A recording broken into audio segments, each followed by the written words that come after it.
تازہ ترین ویڈیوز کے لیے چینل کو سبسکرائب کر کے بیل آئیکن اور آل نوٹیفیکیشن پر کلک کریں تاکہ آپ کو ملے ہر اپڈیٹ سب سے پہلے۔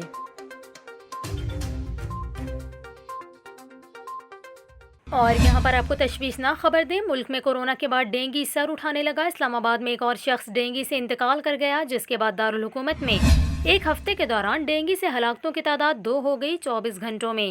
اسلام آباد میں 17 افراد میں ڈینگی وائرس کی تصدیق ہوئی ہے، جبکہ متاثرہ افراد کی مجموعی تعداد 94 ہو گئی۔ آپ کو بتائیں 24 گھنٹوں میں پشاور میں 179 اور پنجاب میں ڈینگی کے 131 مریض رپورٹ ہوئے ہیں۔ کمشنر لاہور کی رپورٹ میں شہر کے ہر 206 میں سے ایک گھر میں ڈینگی کے مریض کی موجودگی کا انکشاف ہوا ہے۔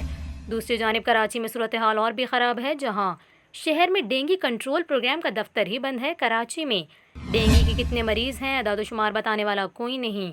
ڈینگی اسپرے کرنے والی مشین بھی خراب ہے۔ محکمہ صحت سندھ کا اس حوالے سے کہنا ہے کہ ڈینگی سب سے زیادہ کراچی کے ضلع وسطی میں پھیل رہا ہے۔ ناظم آباد نمبر 3 اور 4، عزیز آباد اور بفر زون ڈینگی کے ہاٹ سپاٹ ایریاز ہیں۔ یہ بھی بتایا گیا کہ ڈینگی بخار کے زیادہ تر مریض پنجاب سے آ رہے ہیں۔